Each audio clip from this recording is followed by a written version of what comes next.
Bismillahirrahmanirrahim. Assalamualaikum warahmatullahi wabarakatuh. Alhamdulillahirrabbilalamin. Wassalatu wassalamu ala ashrafil anbiya'i wal mursalin wa ala alihi wa sahbihi ajma'in. Allahumma salli ala Sayyidina Muhammad wa ala ali Sayyidina Muhammad. Alhamdulillah, sidang penonton yang dikasihi oleh Allah Subhanahu Wa Taala sekalian, bertemu kita kembali dalam siri rancang harta celik pusaka. InsyaAllah kita sudah berada pada siri yang ke-7. Siri yang ke-7. Alhamdulillah, terima kasih pada tuan-tuan, puan-puan yang dah bersama dengan kita daripada siri yang pertama ataupun mungkin yang baru bersama dengan kita. Tak jadi masalah. Terima kasih kerana setia bersama kami. Alhamdulillah, hari ini kita bersama lagi, bertemu dalam siri rancang harta celik pusaka. InsyaAllah kita akan cuba bawakan satu tajuk yang saya kira menjadi persoalan juga di kalangan ahli waris ataupun di kalangan orang yang menguruskan harta pusaka. Baik, tajuk ini sama-sama kita akan bincangkan dan kita akan kupas dengan pelbagai soalan-soalan menarik yang akan dijawab oleh panel kita yang tidak asing lagi. InsyaAllah saya minta tuan-tuan, puan-puan untuk bersama dengan saya sehingga ke akhir rancangan kita pada hari ini, insyaAllah. Baik, sidang penonton yang dikasihi oleh Allah SWT sekalian, sebelum kita pergi lebih jauh lagi, saya minta untuk sama-sama kita share dulu. Sama-sama jom kita share dulu kita punya live kita pada hari ini. Mudah-mudahan lebih ramai lagi mereka di luar sana dapat manfaatnya. Baik, jom kita sharekan dulu kita punya live kita pagi ini, perkongsian mudah-mudahan lebih ramai lagi dengan asbab mungkin keberkatan, dengan asbab kita tekan button share tadi tu. Ada sahabat kita yang mungkin menghadapi situasi yang akan kita bincangkan pada hari ini dapat selesai masalah dia. Tidak kurang pun kita pun dapat juga pahala. Jadi mudah-mudahan dengan sebab button share kita tadi, tekan share tu, kita pun dapat jariah yang sama. Jadi tak susah tuan-tuan, puan-puan untuk kita buat pahala sebenarnya. Cukup dengan kita tekan, kongsikan majlis ilmu kita pada pagi ini, insya-Allah. Baik, mudah-mudahan kita akan kongsikan kepada anda bagaimana situasi yang berlaku kita mungkin ada di kalangan ahli waris yang pernah tuan-tuan mungkin yang pernah pernah menguruskan harta pusaka.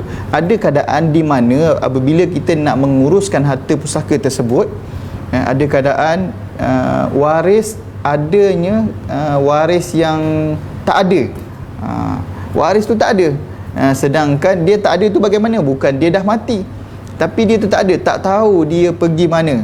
Dia tak tahu dia pergi mana dah lama sangat. Mungkin daripada kecil dia pergi overseas, kemudian tak balik-balik dah 20 tahun dah, tak tahu dah hidup lagi ke tidak. Contact number pun tak ada, email pun tak ada. Jadi tak ada sebarang hubungan yang pernah tahu untuk sama ada waris tersebut masih hidup lagi ataupun tidak. Jadi ini perkara yang akan kita bincangkan pada pagi ini, insya-Allah. Baik tu sama-sama tu, sambil-sambil yang baru masuk kita kongsi-kongsikan dulu kita punya live kita pada pagi ini. Mudah-mudahan ramai lagi dapat join kita pada pagi ini sebelum kita pergi kepada perbincangan yang kita akan menjawab persoalan-persoalan berkaitan dengan tajuk yang akan kita bincangkan pada pagi ini. Sama-sama kita kongsikan dulu. Baik, sidang penonton yang dikasihi oleh Allah Subhanahu Wa Taala sekalian, persoalan ni memang mungkin ada di kalangan kita tak pernah uruskan, jadi tak tahu. Bagi mereka yang biasa uruskan harta pusaka, persoalan ni ada berlaku. Sebab bila mana kita uruskan satu harta pusaka, ada terdapatnya waris-waris. Satu situasi yang saya bagi tadi, di mana mungkin dah lama tak kontak, duduk overseas. Ada keadaan ni mana mungkin waris yang kalau orang dulu-dulu dia masuk hutan dan sebagainya, tak balik-balik, ataupun mungkin ada situasi yang akan diberikan contoh oleh ahli panel kita. Sama-sama kita saksikan, apa dia permasalahan yang berlaku dan bagaimana kita nak menghadapi situasi ini, bagaimana kita nak uruskan keadaan tersebut. Adakah waris yang hilang tersebut, waris yang tak ada tadi, yang kita sebutkan tak ada bagaimana? Hilang ke ataupun tak jumpa ke, mati dan sebagainya, tak ada, kita tak tahu status dia. Jadi bagaimana untuk menguruskan harta pusaka dia, ataupun adakah dia masih lagi berhak mewarisi harta pusaka si mati sama-sama kita akan kupas, dan saya minta tuan-tuan puan-puan untuk bersama dengan saya sehingga ke akhir rancangan ini. Jadi sambil-sambil tu tuan-tuan puan-puan boleh komen di bawah, tuan-tuan puan-puan daripada mana bersama kita pada hari ini, insya-Allah dengar tak jelas tak kita punya audio kita pada pagi ini, okey tak? Jadi mudah-mudahan perjalanannya lancar, untuk sama-sama kita dapat manfaat dengan keberkatan hari Jumaat ni. Di bulan bulan Maulid Nabi ni, sama-samalah kita perbanyakkan selawat. Sambil-sambil tu nak tunggu nak jawab, nak cari apa soalan yang tertanya, jangan lupa typekan soalan anda di ruang komen di bawah. Baik, sidang penonton yang dikasihi Allah Subhanahu Wa Taala sekalian, bersama saya pengacara anda hari ini tidak lain dan tak bukan Hanzalah Zulkifli, sehingga ke akhir rancangan ini, insya-Allah. Mungkin tuan-tuan yang belum kenal saya lagi, jadi muka ni lah yang tuan-tuan akan tengok sampai habis rancangan ni. Jadi saya akan bantu untuk memberikan soalan-soalan yang tuan-tuan puan-puan nak bagi, mudah-mudahan akan dijawab oleh ahli panel kita pada hari ini, insya-Allah. Baik, tuan-tuan sidang penonton yang dikasihi oleh Allah Subhanahu Wa Taala sekalian, seperti biasa, dan kita tak akan mengecewakan penonton-penonton, tidak akan mengecewakan anda. Kita ada hadiah untuk penonton bertuah. Apa dia hadiahnya? Seperti biasa, hadiah adalah hadiah istimewa, bijak pusaka game. Jadi hadiah ini kita akan berikan kepada penonton bertuah. Siapakah penonton bertuah? Bagaimana nak jadi penonton bertuah? Mudah sahaja caranya. Jadilah penonton yang setia sehingga ke akhir rancangan. Sebab di akhir rancangan nanti saya akan minta panel kita berikan satu soalan mudah. Soalannya akan berkisar dengan tajuk yang kita akan bincangkan ini. Jadi cukup mudah, stay sampai akhir, insya-Allah soalan akan diberikan, dan siapa yang paling cepat dan betul, pihak teknikal kita akan pilih, dan dialah merupakan pemenangnya. Jadi hadiah ini, bijak pusaka game ini merupakan satu inovasi, bermain game sambil belajar faraid lah, belajar pengurusan harta pusaka. Nilainya RM80. Jadi kita akan bagi kepada anda yang bertuah. Baik, sidang penonton yang dikasihi oleh Allah Subhanahu Wa Taala sekalian, alhamdulillah kita bersama dengan ahli panel kita yang tidak asing lagi. Tuan-tuan puan-puan mungkin pernah ada yang pernah jumpa, ada yang mungkin kawan. Jadi kita jemput lagi kembali pada hari ini ke studio, iaitu Ustaz Muhammad Fazil bin Kamaruzzaman. Assalamualaikum Ustaz. Waalaikumsalam warahmatullahi wabarakatuh. Alhamdulillah. Apa khabar Ustaz hari ini? Alhamdulillah sihat, insya-Allah. Macam mana perjalanan Ustaz hari ini? Ustaz daripada mana hari ini? Hari ini daripada pejabat. Daripada pejabat ya Ustaz. Baik, terima kasih Ustaz sudah sudi lapangkan masa untuk bersama-sama kita pada pagi ini, insya-Allah. Baik, Ustaz merupakan eksekutif operasi faraid, unit faraid sektor Baitul Mal MAIS, yang akan mengupas tajuk kita pada hari ini, Ustaz, hak waris yang hilang. Betul Ustaz? Jadi Ustaz, kalau sahabat-sahabat ada soalan, saya minta tuliskan di ruang komen di bawah. Tuliskan ruang komen di bawah. Kalau soalan yang bersesuaian dengan tajuk yang kita bincangkan lah, sesuaian. Jadi insya-Allah mudah-mudahan saya akan bacakan dan minta untuk panel kita jawab. Mudah-mudahan sama-sama kita bantu untuk kita kongsikan, share live kita pada pagi ini, insya-Allah. Baik, Ustaz Fazil. Ya. Sebelum kita nak pergi lebih lanjut lagi berkenaan dengan tajuk yang mungkin kita akan bawakan hari ini, iaitu hak waris yang hilang. Mungkin Ustaz, sebagai mukadimahnya, Ustaz boleh jelaskan apa sebenarnya yang dimaksudkan dengan hak ataupun waris yang hilang itu. Bismillah. Bismillahirrahmanirrahim. Assalamualaikum warahmatullahi wabarakatuh. Terima kasih kepada sahabat saya Ustaz Hanzalah bin Zulkifli.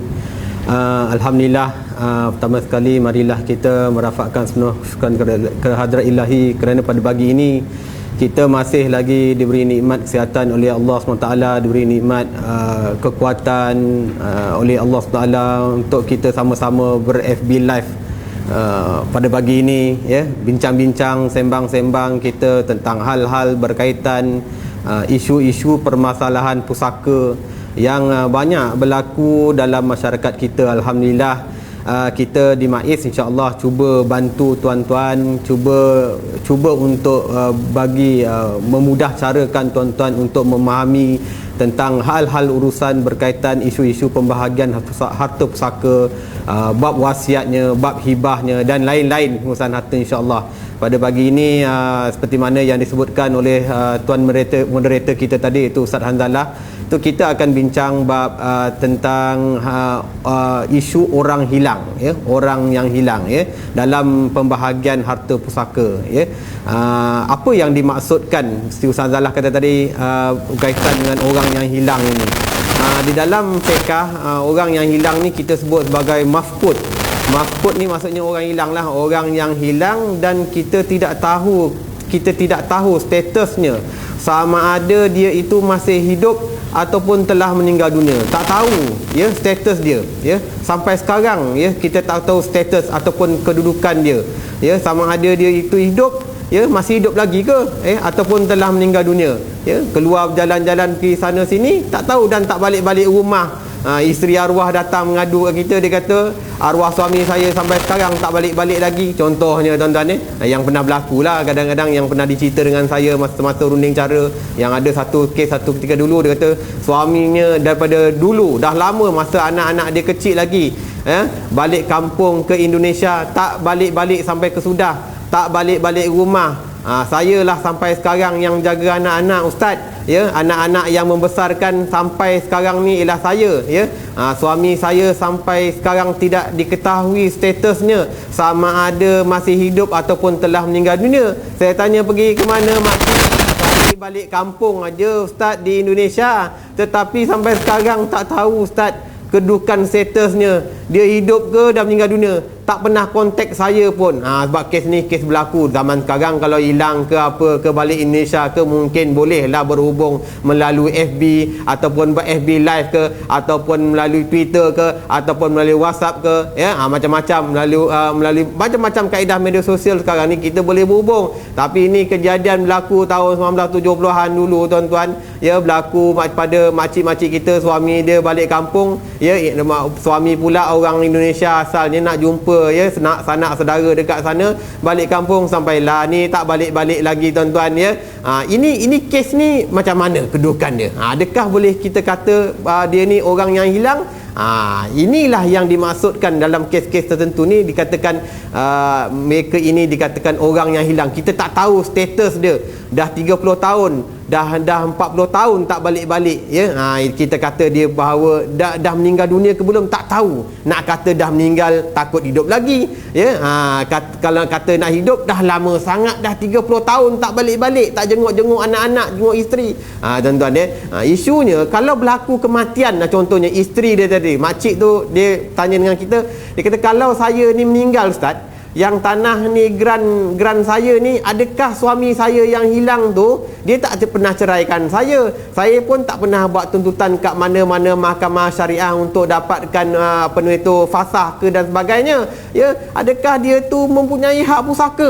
Ni yang jadi persoalan ni, Hanzalah, ya, dan yang pernah ditanyakan kepada kita. Dan saya rasa di luar sana banyak kes-kes yang macam ni. Ada satu kes pergi KL dulu, merantau cari kerja, ya, yang tanya ni orang Kelantan, tuan-tuan, ya. Dia kata adik dia ni keluar pergi KL cari kerja, tapi sampai sekarang tak balik-balik. Pun itu juga ada kes macam tu. Sebab Ustaz, ya, arwah mak saya dah meninggal dunia sekarang ni. Adik saya dulu dia merantau ke KL, tak pernah balik-balik sampai sekarang, Ustaz. Macam mana statusnya, Ustaz, kita nak bagi pusaka ni? Adakah kita perlu masukkan maklumat arwah adik saya tadi tu dalam permohonan pembahagian harta pusaka? Ini yang jadi isu yang kita nak bincang ni, Salah, panjang lebar lah ni sikit ni. Itu baru dia punya kembang-kembang bunga dia, ya. Contoh-contohnya, Salah. Okey. Sidang penonton yang dikasihi oleh Allah SWT sekalian, apa dia yang dikatakan waris yang hilang itu? Maknanya dia tu tak ada, dia sebenarnya tak tahu status sama ada dia hidup ataupun mati. Tak ada sebarang pengkhabaran ataupun maklumat yang berkenaan dia tu dah mati. Tapi status terakhir yang diketahui oleh waris, dia tu hidup. Jadi ini yang kita akan bincangkan pada hari ini. Seperti yang dijelaskan oleh ahli panel kita, waris yang hilang, bagaimana bahagian tersebut, itu yang kita akan bincangkan. Baik Ustaz, kalau kita dah tahu dah waris yang hilang ni, maknanya dia tak ada, tapi bahagian dia tu ada. Bahagian dia tu ada, dan mungkinlah macam mana bila kita bahagikan ni, siapa yang perlu pegang bahagian itu sebenarnya Ustaz? Adakah bahagian itu dia ada atau tidak, dan kalaulah ada, siapa yang kena pegangkan bahagian itu Ustaz? Baik, mengenai persoalan siapa yang boleh memegang hak ahli waris yang hilang ni, kita sebenarnya memang orang yang waris yang hilang ni sebenarnya dia bahagiannya tu hakikatnya ditangguhkan pembahagiannya. Dia ditangguhkan pembahagian, ditangguhkan pemberian haknya tu, ya. Itu hukum yang berkaitan dengan hak orang Islam. Dia ada hak. Kita tak boleh kata dia mati dulu, sebab nak kata seseorang yang meninggal dunia tu dia dah mati ataupun dah meninggal dunia, yang orang yang hilang tu kita kata dia dah mati ataupun dah meninggal dunia, ada hukum-hukum ulama dah bagi berkaitan dengannya, ya. Di antaranya contoh dalam mazhab kita, Imam Syafi'i radhiyallahu anhu, ya, menyebutkan bahawa, ya, untuk kita tentukan orang yang dah hilang tu Sa'anzalah, dia mestilah, kalau kata Imam Syafi'i, umur dia tu dah 90 tahun, dah melebihi 90 tahun, ataupun, ya, rakan-rakan sebayanya, ya, semua telah meninggal dunia. Ingat Imam Syafi'i dia kata atau, dekat situ, ya, tu kena faham. Kalau baca kitab fiqh, dia kena baca dengan teliti. Imam Syafi'i kata umurnya 90 tahun, ya, atau ya, rakan-rakan sebayanya telah meninggal dunia. Tapi kalau mazhab Imam Hanafi lain pula. Kalau mazhab Imam Hanafi, dia kata dia boleh, kita kata dia dah meninggal dunia, umurnya tu dah melebihi 90 tahun dan rakan sebayanya ya telah meninggal dunia. Dia dan, ya, maknanya mesti sama-sama dua-dua, 90 tahun dan rakan sebayanya dah meninggal dunia. Tapi kalau ikut mazhab Imam Syafi'i, dia umurnya melebihi 90 tahun atau rakan-rakan sebayanya telah meninggal dunia. Contoh, kalau rakan-rakan sebayanya, ya, umur yang orang yang hilang tu dah lebih kurang 60 tahun ataupun 70 tahun, rakan-rakan sebayanya semua dah meninggal dunia, dah tak ada lagi. Maka dekat situ kita boleh katakan, kita boleh hukumkan, ya, orang yang hilang tu dah meninggal dunia. Tapi kalau mazhab Hanafi tak macam tu. Dia mesti umur 90 tahun dan ya, rakan sebayanya dah meninggal dunia. Kalau ada rakan sebayanya hidup lagi, umur 94 tahun Ustaz, masih aktif lagi, masih kuat berjalan ke sana ke sini, ya. Maka kita tak boleh lagi kata, ya, orang yang hilang tu dah meninggal dunia. Kalau mazhab Imam Hambali 70 tahun. Dia kalau Imam Hambali, Imam Malik, maafkan saya, Imam Malik 70 tahun dah meninggal dunia. Kalau mazhab Imam Hambali, tengok situasi keadaan. Kalaulah si mati tu contohnya hilang dalam keadaan yang dia akan binasa, contohnya pergi berperang berjihad, ya, tak tahu statusnya sampai sekarang, biasanya kadi ataupun orang yang hakim-hakim akan membuat ijtihad, membuat siasatan selama 4 tahun. Lepas 4 tahun tak juga tahu status kedudukannya, maka dia dikatakan telah meninggal dunia. Dengan syarat tadi, dalam keadaan dia akan binasa, contohnya naik ke tebang, jatuh dekat laut, tengah lautan, pergi memancing, dia pukul ombak, tak balik-balik sampai sekarang, tu, ya, contohnya, itu dia maknanya dia boleh membawa kepada kebinasaan. Tapi kalau dia hilang tu bukan boleh membawa kepada kebinasaan, contohnya dia keluar pergi menuntut ilmu, ataupun dia pergi bekerja dan macam tadi kes makcik tu balik kampung, mazhab Imam Hambali kata dia ada dua pendapat. Satu, kena umur dia melebihi 90 tahun. Yang kedua, tengok ijtihad hakim. Ya, di negara kita mahkamah syariah, kalau tak silap saya, kita ikut ijtihad hakim 4 tahun. Lagi-lagi dalam bab kahwin, ya, dah lama sangat 4 tahun ni lang, kesian orang perempuan. Pak Imam dah ngurat, nak macam mana? Contoh je, ya. Dah ready dah nak kahwin, ya. Member suami tak balik-balik dah 6 tahun 7 tahun, rugilah, ya. Ya, macam tu contohnya. Dia boleh pergi mahkamah syariah, ikhtiarkan suami dia tu dah tak ada, dah meninggal dunia, untuk dia berkahwin lagi lah. Tapi kalau dalam pusaka faraid, untuk mengatakan orang yang hilang ni dah meninggal dunia, Ustaz Zalah, dia kena pergi Mahkamah Tinggi Sivil ya Ustaz Zalah ya. Dia Mahkamah Sivil, dia punya undang-undang 7 tahun. 7 tahun. Lepas 7 tahun ya, tak dengar khabar sampai ke sana sini, pergi masuk FB sana, pergi iklan dalam surat khabar, dalam radio, dalam macam-macam media, tak tahu juga, tak timbul-timbul juga, boleh dikatakan dia dah meninggal dunia. 7 tahun kalau sivil tuan. Dia kata kalau mahkamah syariah 4 tahun ya. Itu kita katakan hukum dah meninggal. Bila itu dah meninggal dunia lah, kemudian kita nak kata macam siapa yang berhak tadi yang Ustaz Zalah kata, yang berhak untuk memegang harta dia tadi tu. Sebenarnya semua ahli waris yang berkepentingan ke atas harta pusaka semati ya, boleh memegang hak harta orang yang hilang.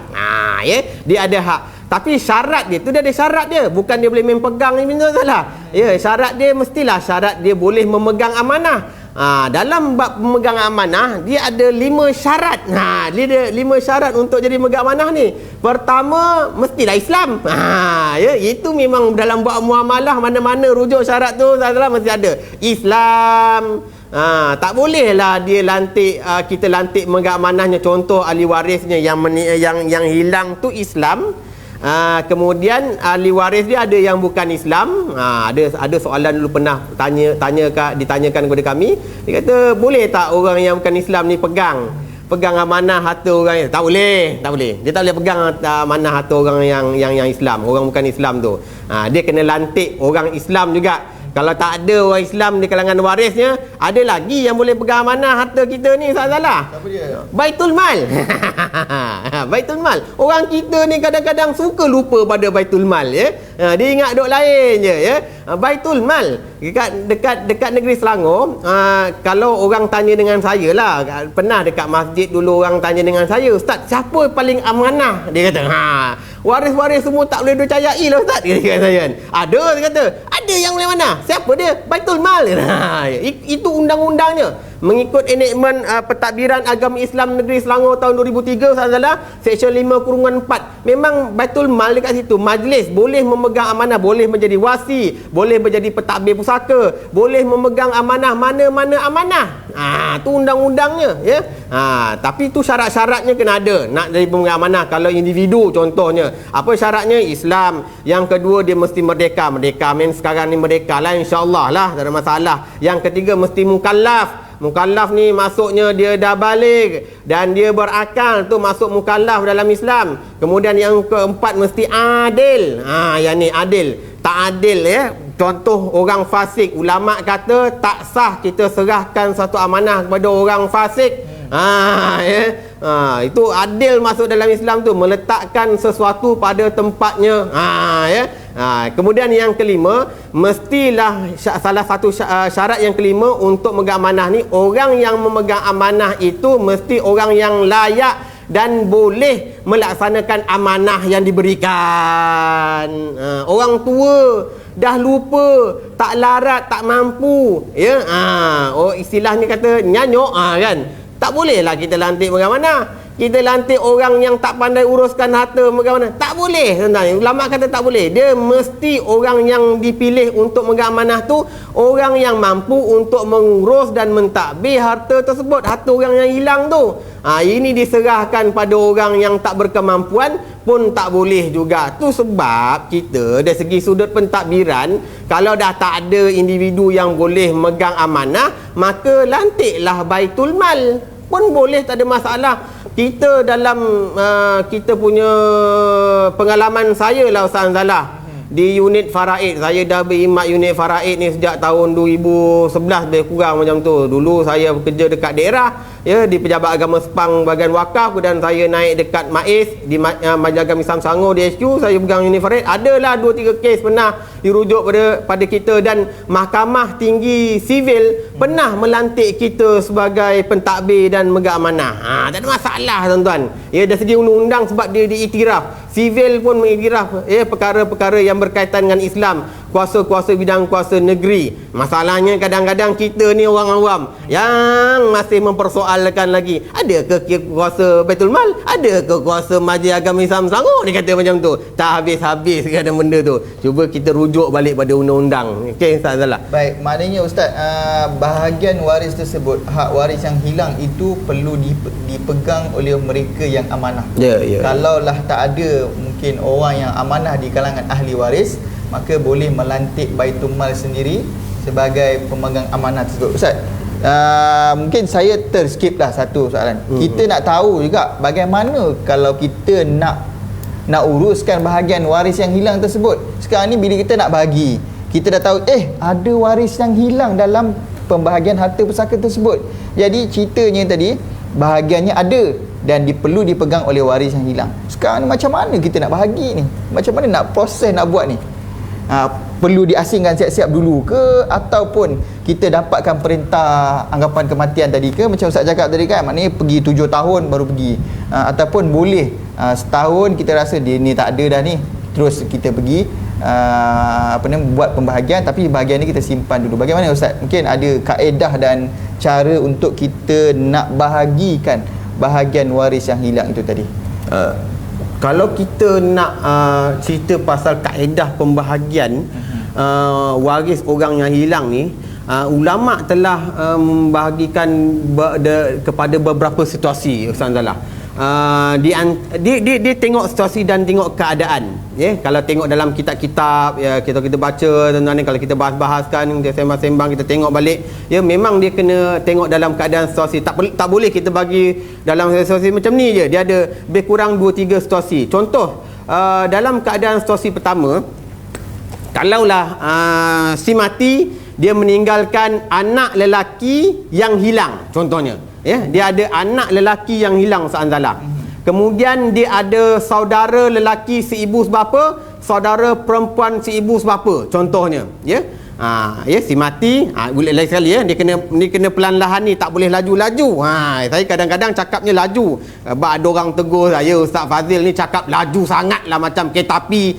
Yelah, saya pelan-pelan lah kali ni, pelan-lahan macam sembang-sembang kat masjid dengan surau lah, tuan-tuan.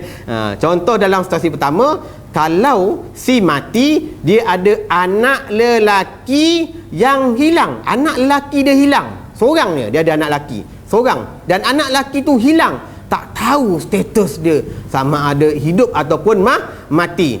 Kemudian dalam masa yang sama, si mati ada adik-beradik, saudara lelaki, saudara perempuan, adik-beradik lelaki, adik-beradik perempuan lah ni maksudnya, persoalannya dekat sini, boleh tak adik-beradik lelaki dengan adik-beradik perempuan dia tu tadi mengambil hak pusaka si mati? Jawapannya tak boleh.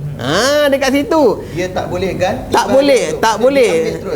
Dia tak boleh. Dia kena dibekukan dulu anak lelaki tu, sebab anak lelaki tu kewujudan dia boleh menghijab saudara lelaki seibu sebapa dengan saudara perempuan sebapa. Dia boleh halang. Ini kelebihan anak lelaki, dia boleh menghijab. Soalnya sekarang ni ialah anak lelaki tu tadi tak tahu status dia. Maka macam mana nak uruskan dalam kes macam tu? Maka saudara lelaki ataupun saudara perempuan tadi, dia hanya boleh mentadbir sahaja harta tersebut, dengan cara, kalaulah pengurusannya itu dibuat di pejabat pusaka kecil, dia boleh mohon kepada pentadbir tanah semasa perbicaraan, bagi tahu bahawa kedudukannya sebegini-sebegini, bahawa anak lelaki dia hilang, harta itu perlu diuruskan, harta itu perlu ditadbir, maka dimohon satu perintah pentadbir. Pentadbir dekat situ ialah dia ada lokus lah untuk bertindak ke atas hartanah tersebut. Tapi dalam erti kata lain, dia tu sebagai pemegang amanah, Ustaz Anzala. Dia menjalankan, dia hanya urus saja. Dia tak boleh kata harta tu hak dia. Yang jadi salahnya sekarang ni, dia tu memegang amanah, dia kata tu harta dia. Dia sebagai pentadbir, dia bolotnya semua. Tak boleh. Patutnya kalau ada hasil mahsul sebenarnya dia tak boleh ambil, itu adalah hak anak lelaki yang hilang tadi tu. Dan kalau nak ambil sekalipun hanya boleh mengambil kos-kos yang berkaitan dan tuntutan-tuntutan yang berkaitan dengan upah. Itu boleh lah dalam Islam. Man istajara ajiran falyusam ujrah tu, siapa yang disuruh seorang tu bekerja hendaklah disebutkan upahnya. Mana boleh lah dia ambil upah, tapi upah ni bukan dia upah banyak sangat.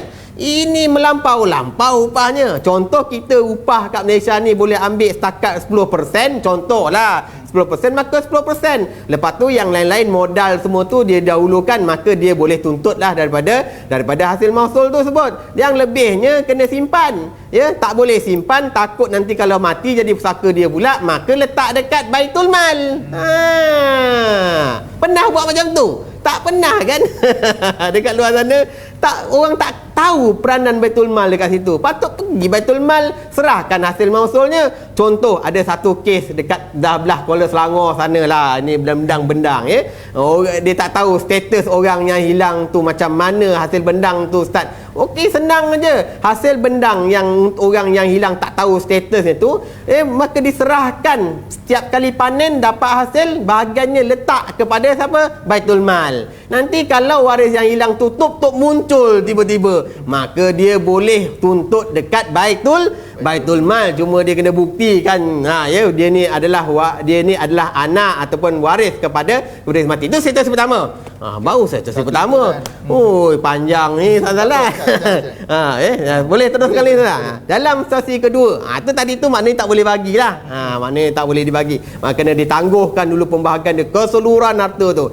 Yang dalam situasi kedua, contohnya si mati tinggalkan isteri, si mati tinggalkan ibu, si mati tinggalkan contohnya saudara lelaki. Isteri, ibu, saudara lelaki. Macam mana pembahagiannya?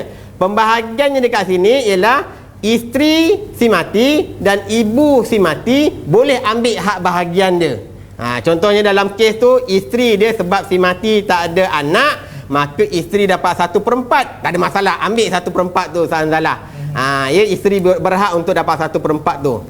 Kemudian ibu dia dekat situ akan dapat 1/3 sebab si mati tak ada anak dan ada seorang saudara. Sepir ni kena hafal, salah. Orang banyak feel tentang sepir ni biasanya.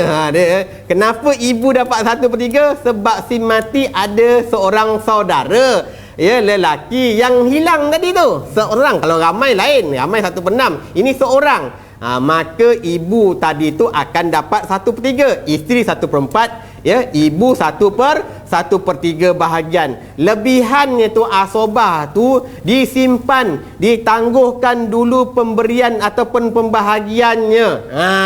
Dengan cara dipegang amanah, ditahan dulu. Kalau dalam bahasa sekarang disebut sebagai di-freeze-kan, dibekukan. Bahagian yang saudara lelaki seibu sebapa tadi yang hilang tu, sampailah diketahui statusnya hidup ataupun telah meninggal dunia. Macam cikgu dah pula aku hari ni. Itu berapa keadaan, Ustaz? Maknanya kalau saya nampak kat sini Ustaz ada jelaskan ada 2 keadaan di mana sidang penonton berlakunya hak waris yang hilang ni ada beberapa keadaan. Mungkin nanti ada, saya minta Ustaz Fazil tunjukkan contoh dalam bentuk rajah bagaimana situasi waris yang hilang, yang dikatakan hilang ini, dan siapakah waris tadi yang boleh mentadbir ataupun menguruskan harta pusaka tersebut. Saya kira tadi ada 2 keadaan. Mungkin sebentar lagi Ustaz Fazil akan tunjukkan contoh 2 keadaan di mana bahagian tersebut ada satu keadaan, maknanya situasi yang pertama tadi dia satu je waris yang tunggal yang mewarisi pusaka. So tidak maknanya bahagian dia perlu ditadbir ataupun dibekukan dan ditadbir oleh ahli waris yang lain. Jadi maknanya dia tak boleh skip, dia tak boleh kata tadi kalau anak lelaki tadi tak ada, dia terus bahagian dia dipindahkan kepada waris yang berikutnya. Tak, sebab dia tidak dianggap lagi waris anak lelaki tadi tu mati. Dia status dia tak tahu lagi dia punya status dia bagaimana, maka dia perlu ditakbir. Waris yang hampir boleh memohon di pejabat pusaka untuk mentadbir bahagian tersebut. Dan situasi yang kedua di mana bahagian waris yang hilang tu berkongsi dengan waris-waris yang lain. So bahagian yang hilang itu dipegang amanah oleh waris-waris yang lain. Sebagaimana tadi, kalaulah tak ada waris yang amanah dan rasa memang tak boleh, kalau bagi juga waris-waris ni memang habis bahagian tu, tak dapat nak dijaga, jadi boleh melantik Baitul Mal sendiri untuk pegang amanah untuk bahagian tersebut. Baik, saya minta untuk Ustaz Fazil tunjukkan contoh di layar kita, di whiteboard kita, bagaimana situasi waris yang hilang ini, contoh berapa keadaan kes yang berlaku sebenarnya. Dipersilakan Ustaz. Terima kasih kepada Ustaz Anzala. Baik, saya nak cerita, nak tambah sikit tadi daripada apa Ustaz Anzala beritahu. Berdasarkan pengalaman kami di unit Faraid Majlis Agama Islam Selangor, ya. Kita di Majlis Agama Islam Selangor ni, tuan-tuan, puan-puan, kita ada satu unit jaga hal-hal berkaitan tentang pusaka Faraid ni. Walaupun dia punya kerja hakiki dia tu ialah berkaitan tentang urusan harta-harta pusaka yang jatuh pada Baitul Mal, yang mana hak Baitul Mal ada hak pusaka ke atas harta semati, tapi oleh kerana tanggungjawab tu kita rasakan kita dapat harta daripada orang Islam, kemudian apa yang kita boleh balikkan kepada orang Islam ialah kita wujudkan satu unit ni. Tanggungjawabnya selain daripada kita memegang, mengurus, mentadbir harta-harta pusaka orang Islam yang ada hak pada Baitul Mal, dan Baitul Mal pegang hak, kita juga bagi perkhidmatan kepada masyarakat kita tentang hal-hal isu-isu berkaitan tentang harta pusaka, termasuk memberi penerangan. Macam sekarang ni lah tuan-tuan, MAIS buat penerangan kepada tuan-tuan tentang isu berkaitan tentang hak tadi tu yang Baitul Mal pegang tu. Saya nak beritahu, di negeri Selangor kita ada banyak kes-kes perintah-perintah yang dibuat oleh pihak pentadbir tanah semasa perbicaraan kita Majlis Agama Islam Selangor, Baitul Mal akan jadi pentadbir bila tak tahu status orang tu pergi mana dan kedudukan dia macam mana kadang-kadang penyelesaiannya ialah waris-waris pula dia tengok macam tak boleh pegang harta tersebut, kalau pegang bahaya, yang ini bergaduh, sini tak puas hati, maka pentadbir tanah kebiasaannya akan lantik Baitul Mal sebagai pentadbir. Ni memang ada kes ni banyak dengan saya dengan kita, dan kita tengok dalam perintah tu nanti, dalam borang F ataupun dalam borang E, kadang-kadang dia buat catatan, dia tulis pentadbir tanah ni yang paling bagus. Saya nak puji pejabat pusaka ni tuan-tuan, dia buat catatan, dia kata dekat situ Baitul Mal memegang amanah sebanyak 1/12, waris, ahli waris sekian, dia macam tu. Jadi jelas Baitul Mal bila dapat perintah tu, dia akan pegang, letak dalam fail, maka mana-mana waris dia biasanya tak boleh tebus harta tu. Kita tak bagi tebus, kita akan beku, kita akan freeze, akan simpanlah dalam keadaan free of charge tu tuan-tuan. Tuan-tuan, free of charge tu tuan-tuan.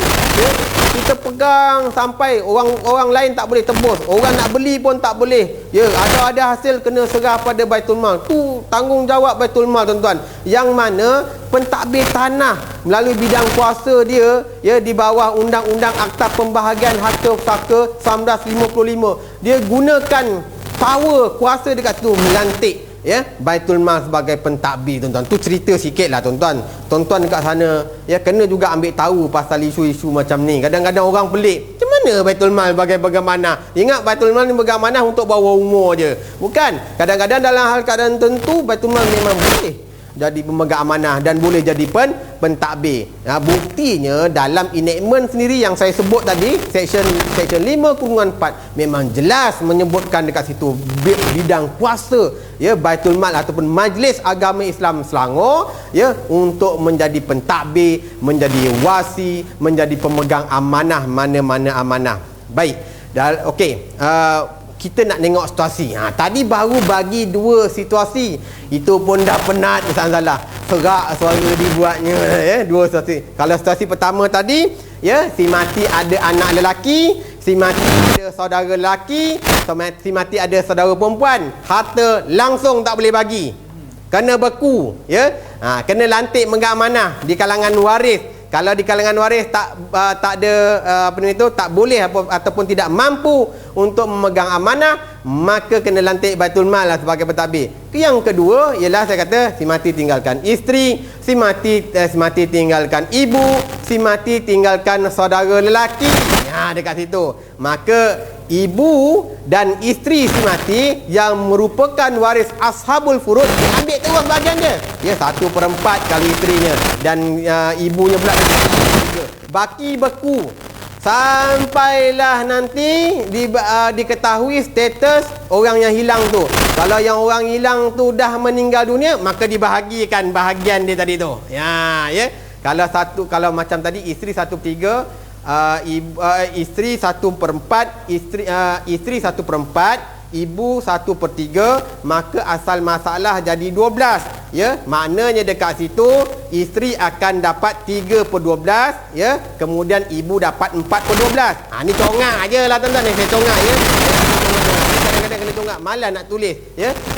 Baki dia dapat 3/3. Ya, 12 tolak 7 baki 5. 5/12 tu yang akan dibekukan, akan dipegang amanah ataupun ditakbir oleh mana-mana waris yang berkelayakan. Baik, mari kita tengok situasi ketiga.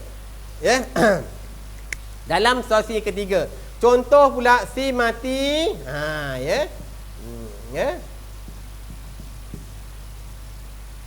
si mati dia meninggal dunia, dia dalam kes dia ada anak lelaki, ya, anak lelaki, ya. Kemudian si mati ada isteri, si mati ada ibu contohnya, ya. Si mati ada ibu, ada isteri, ada anak lelaki. Anak lelaki ni statusnya adalah mafkud. Mafkud. Maksud mafkud? Mafkud ni yang hilang. Anak lelaki yang hilang. Dalam kes ni kena hati-hati. Ya, kena hati-hati.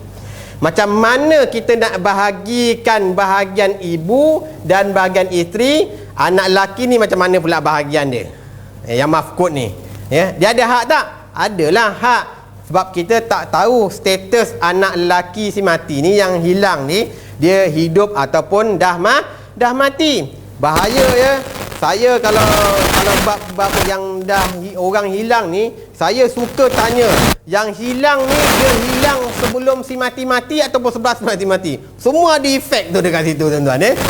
Ya. Lagi-lagi membicarakan anak lelaki dan anak perempuan dalam keadaan salah seorang waris asobah tu dia ada mafkud ataupun orang yang hilang. Memang saya akan tanya siapa yang hilang dulu, ya. Siapa yang hilang? Siapa yang mati, ya, mati dulu, ya. Dia sama ada orang yang hilang tu hilang dulu sebelum si mati ataupun orang yang hilang tu hilang selepas si mati. Macam tu. Pening ustaz. Tak apalah, nantilah itu cerita dia.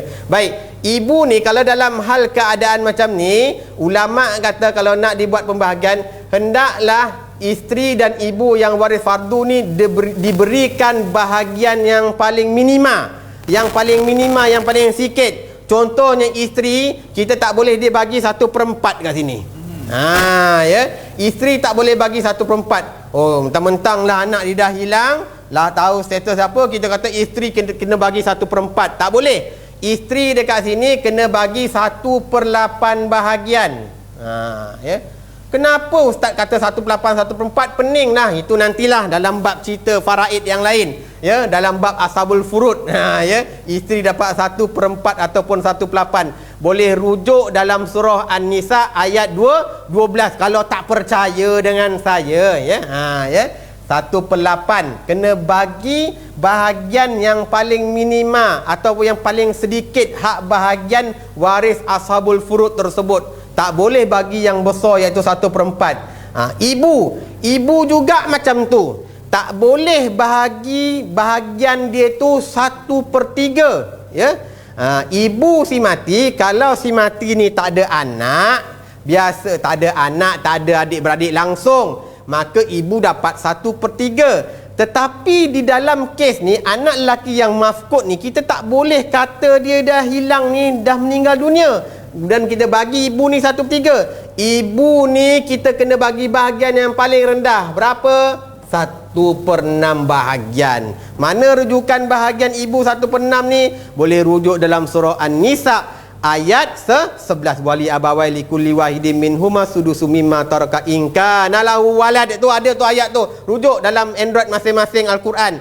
Ada disebutkan bahagian ibu kalau si mati ada anak, hendaklah diberikan bahagian terendah dulu. Kalaulah kita cek-cek, rupanya anak lelaki dia ni dah meninggal dunia, keluar status, hakim kata anak lelaki dah mati, maka barulah bahagian isteri dengan ibu ni ditambah. Jadi 1/4. Yang isteri dapat 1/4, ibu dapat 1/3. Ya. Saya sebenarnya nak tunjuk kiraan, tapi nanti lagi pening dah. Tak apa ya, nanti dulu ya. Okey. Dan kalau boleh kita agak gambaran kiraan tu supaya masyarakat faham, penonton kita faham bagaimana kita nak bahagikan bahagian tersebut waris yang hilang. Saya kira contoh yang diberikan oleh Ustaz Fazil itu satu contoh, satu keadaan yang ketiga lah daripada dua keadaan pertama tadi yang agak berbeza. Kenapa? Sebabnya bahagian tersebut waris yang lain tadi tu perlu juga bahagiannya dibahagikan, tetapi kena ambil yang paling sedikit bahagiannya. Seperti mana tadi ibu dan isteri tadi, ibu dan isteri diambil bahagian yang paling sedikit 1/6 dan 1/8, sehinggalah satu keputusan dikeluarkan berkenaan dengan perintah pembahagian ataupun keputusan, maknanya status waris yang hilang itu tadi. Baik, terima kasih kepada Ustaz Fazil atas pencerahan tersebut. Kita ada soalan daripada penonton. Sambil-sambil itu tuan-tuan puan-puan, kalau ada soalan tuliskan di ruang komen bawah dan kita sharekan lagi video kita pada pagi ini. Baik, kita raikan soalan daripada sahabat kita di FB. Daripada Aji Barut. Assalamualaikum. Baik, Ustaz, sekiranya Baitul Mal dilantik sebagai pentadbir bahagian 1/4, adakah Baitul Mal akan pastikan hasil dari bahagian tersebut masuk ke Baitul Mal? Soalan pertama. Kemudian yang kedua, berapa lama Baitul Mal pegang? Kalau waris datang balik, macam mana nak tuntut? Soalan yang menarik, Ustaz. Berkenaan dengan Baitul Mal, maknanya dia nak lantik bahagian tadi tu, dia nak bagi pada Baitul Mal, dan macam mana waris nak tuntut balik. Ada dua soalan. Baik, silakan Ustaz. Baik, terima kasih kepada soalan daripada sidang penonton kita berkaitan tentang masalah Baitul Mal pegang 1/4 sebagai pentadbir. Ya. Ada tak isu ni? Ada. Ya, banyak, pernah, fail-fail ada dekat saya, ya tuan-tuan ya. Dan saya lah pegawai sesatannya kalau tuan-tuan nak tahu. Dan saya yang buat papernya, dan saya lah biasanya akan yang membuat cadangan-cadangan kepada paper tersebut untuk cara penyelesaian mentadbir harta yang kita pegang amanah, ya. Tuan-tuan, puan-puan, sidang penonton yang dihormati sekalian, jika Baitul Mal telah dilantik sebagai pentadbir ke atas harta pusaka hak orang yang hilang, yang mana kita tidak tahu status dia, maka adakah hasilnya tu Baitul Mal akan pastikan ya akan masuk kepada Baitul Mal? Ya, apa kaedah dan caranya? Ya, Baitul Mal tuan-tuan, bila setelah kita dapat perintah pembahagian, contohnya daripada pejabat pusaka kecil, ya, pejabat pusaka kecil akan keluarkan perintah pentadbir. Biasanya dia akan keluarkan perintah pentadbir ni dalam borang F. Undang-undangnya Ustaz. Bening lah Ustaz. Tenang, cerita pentadbir lah. Borang F tu cerita undang-undangnya Baitul Mal sebagai pentadbir. Bila kita dilantik dekat situ, dapat sahaja perintah borang F tu kepada Baitul Mal, dan kita biasanya akan jalankan satu siasatan lapangan tuan-tuan. Kita akan jumpa dengan waris dan kita akan tengok kedudukan harta pusaka yang ditinggalkan si mati.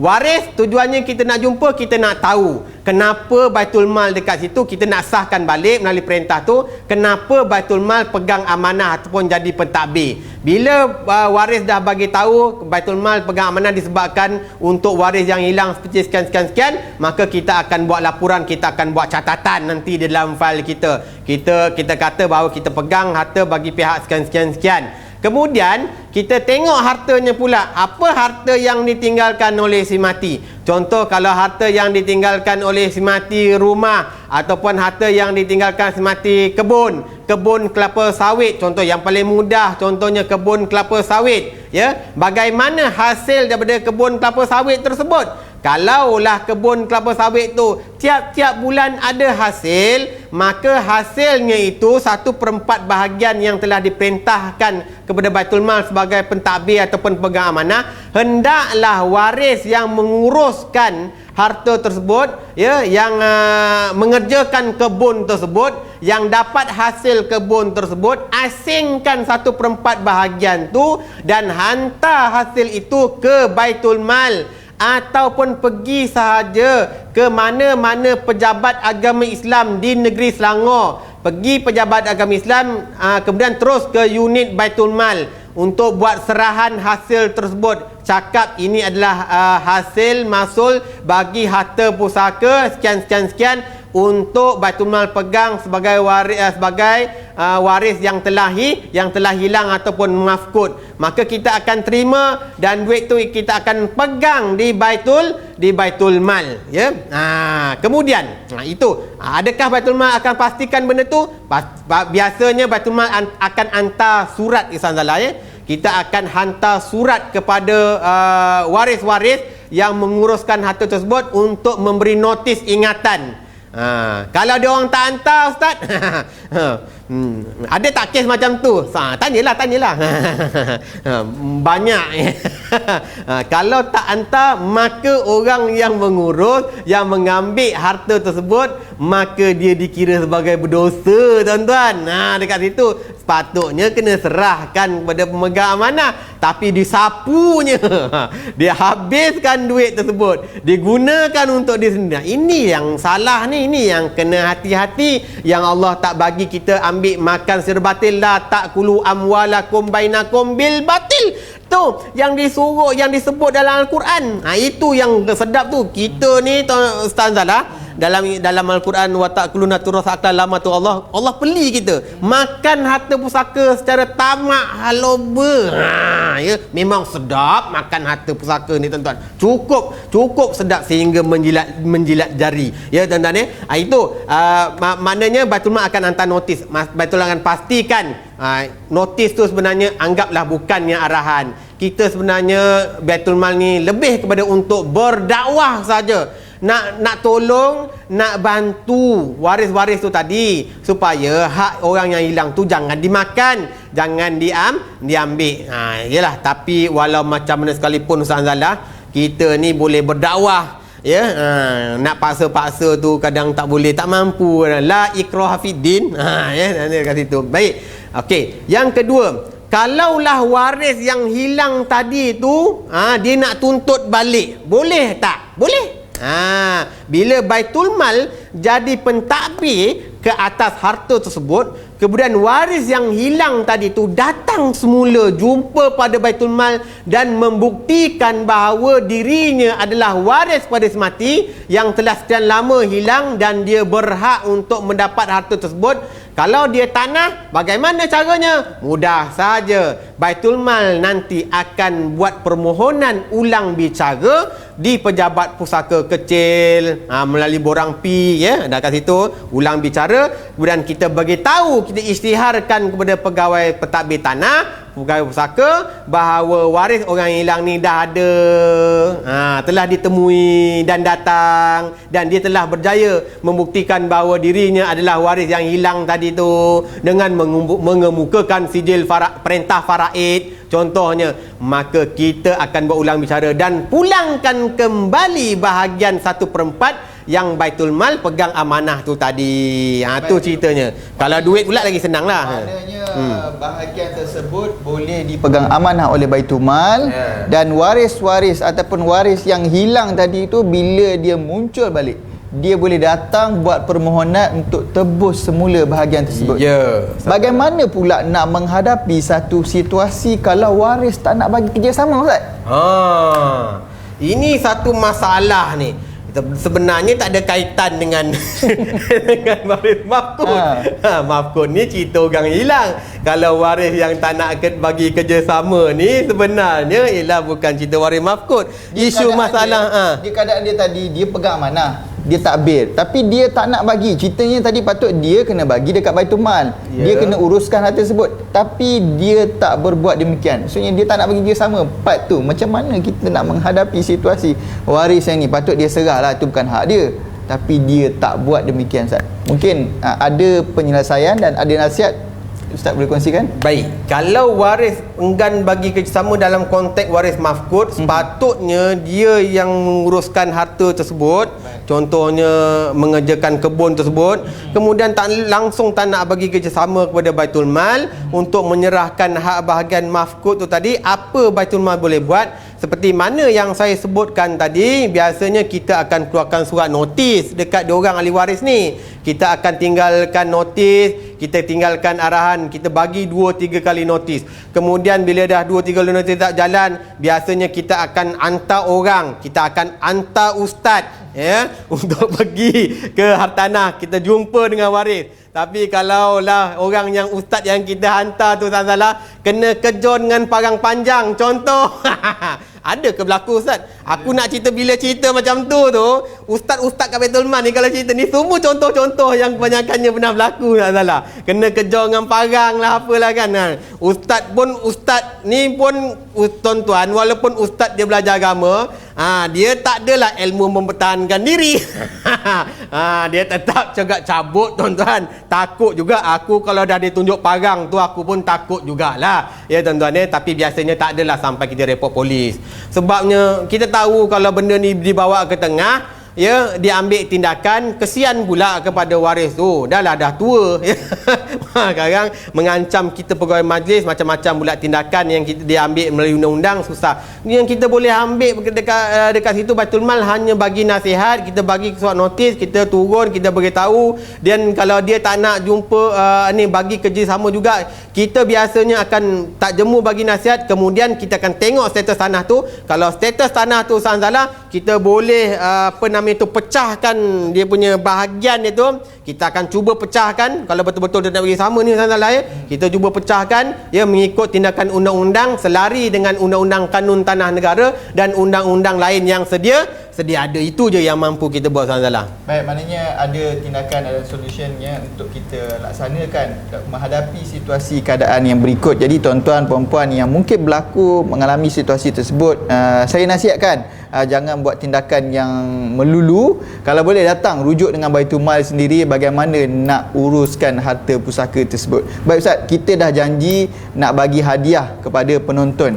Mungkin Ustaz bagi satu soalan mudah untuk penonton yang boleh dijawab yang paling cepat dan mudah. Silakan Ustaz. Soalan yang mudah dan cepat dijawab, Zanzala Baik. Memang cepat. Baik, soalan yang berbunyi begini, adakah waris orang yang hilang berhak untuk mewarisi harta pusaka semati? Itu soalannya. Adakah waris orang yang hilang mempunyai hak pusaka ke atas peninggalan harta semati? Mudah aja. Soalan dia panjang. Jawapannya cukup pendek, Ustaz. Tuan-tuan, adakah waris yang hilang mempunyai hak pusaka semati? Itu dia. Tuliskan jawapan anda di ruang komen di bawah. Kita akan pihak tadika kita akan pilih siapa yang jawapan yang betul dan cepat untuk menerima hadiah yang bertuah kita. Baik, kita ada soalan daripada FB sidang menonton. Kita raikan soalan berikut sama-sama. Daripada Haji Barut juga. Assalamualaikum. Bagaimana proses waris nak dapat keputusan mati daripada mahkamah selepas 4 atau 7 tahun? Ini mahkamah syariah atau sivil, Ustaz? Dia mungkin Ustaz dah ada secara seimbas lalu ada disebutkan, tapi mungkin penjelasan sedikit Ustaz kenaan sebelum kita bagi soalan penutup pada Ustaz. Baik, macam mana kita nak buat proses pengesahan kematian kan? Pengesahan kematian seorang yang telah hilang tadi tu 4 tahun ataupun 7 tahun. Baik, saya bagi tahu proses untuk mendapatkan perintah menyatakan bahawa seseorang yang hilang itu telah meninggal dunia, biasanya kita akan mohon permohonan itu di Mahkamah Tinggi Sivil, bukan di Mahkamah Tinggi Syariah. Mahkamah Tinggi Syariah hanya berbidang kuasa untuk menentukan orang yang hilang ni dah mati ataupun meninggal dunia hanya dalam bab urusan perkahwinan saja.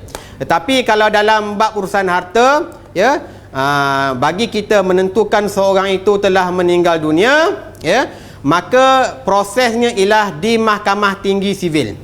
Di Mahkamah Tinggi Sivil, untuk kita bagi tahu bahawa seseorang itu telah meninggal dunia, orang yang hilang itu telah meninggal dunia, ialah mestilah mereka ini dah hilang lebih daripada 7 tahun, Ustaz Salah.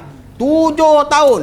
Naik kapal terbang, jatuh contohnya terbang dekat laut tengah lautan contohnya. Maka bolehkah kita hari tu bahagi pusaka? Tak boleh. Kena tunggu dulu sehingga 7 tahun kehilangan orang yang hilang tadi tu, baru boleh kita buat satu permohonan, lantik lawyer.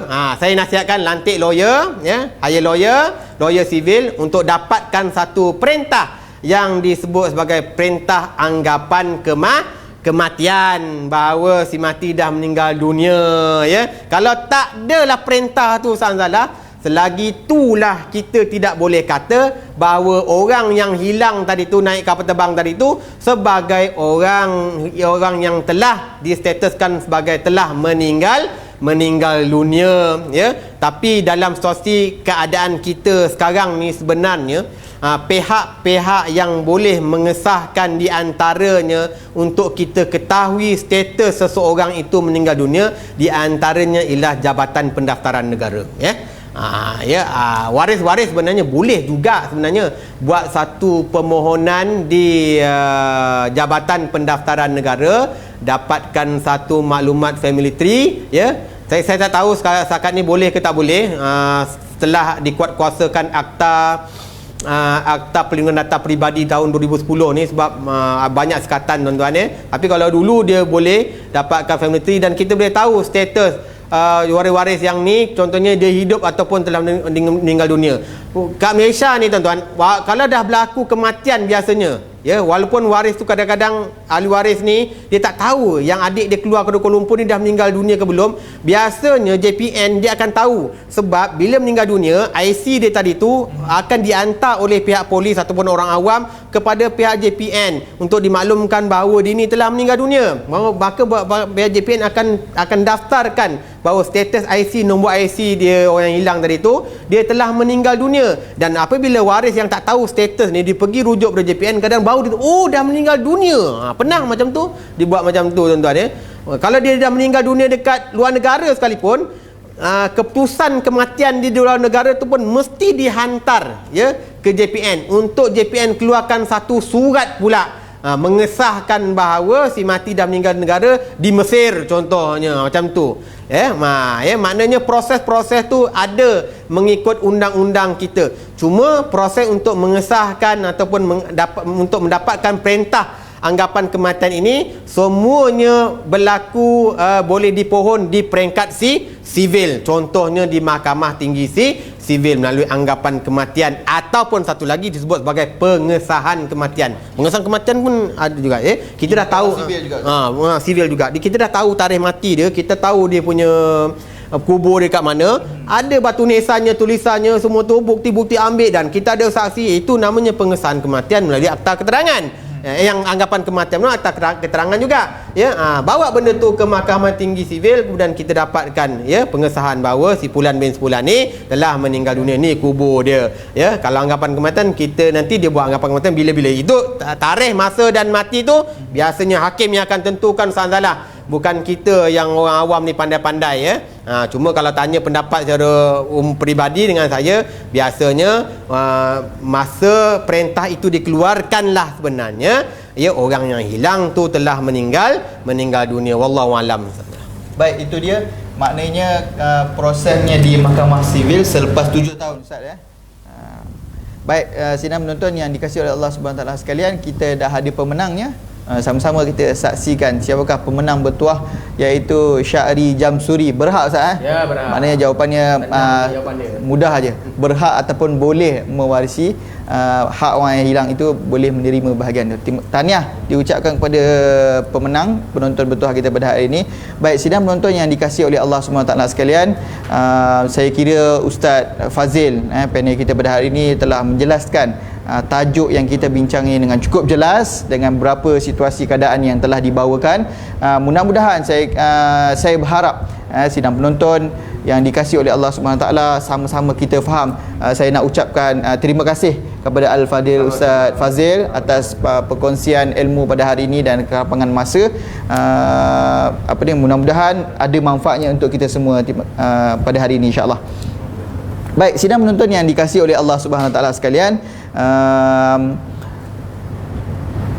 berkenaan dengan pembahagian atau hak waris yang hilang ini bukan satu perkara yang kecil, dan kita jangan ambil mudah kerana bahagian tersebut merupakan hak. Sebab tu tajuknya adalah hak waris yang hilang.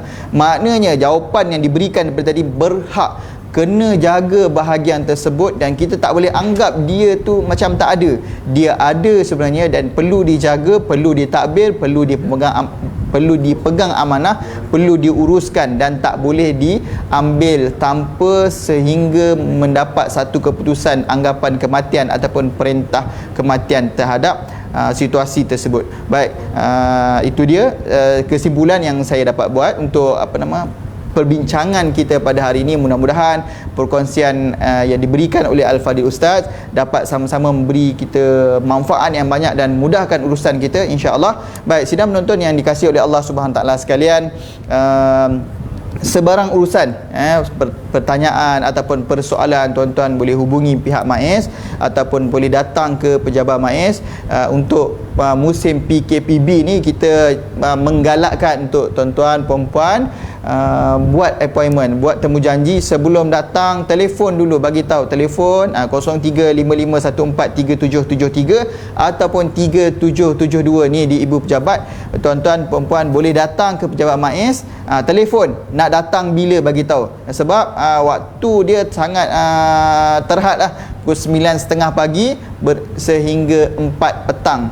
Jadi kalau tuan-tuan perempuan datang terus, takut nanti tuan-tuan datang jumpa lalu nak datang pejabat Roblox ada tanya nak pergi mana, apa bukti, jadi tak ada, susah. Jadi kalau boleh telefon dulu, buat temu janji, insya-Allah setiap hari ada pegawai-pegawai kita, cuma tak ramai, dilimitkan 2-3 orang sahaja yang ada di pejabat untuk membantu anda menyelesaikan pelbagai persoalan dan menguruskan harta-harta pengurusan yang berkenaan dengan di Baitul Mal, pengurusan harta pusaka, wasiat, hibah, amanah dan sebagainya. Baik, terima kasih pada anda semua yang telah menonton pada saya pada FB kita pada pagi ini, daripada awal sampai akhir. Tahniah, terima kasih diucapkan.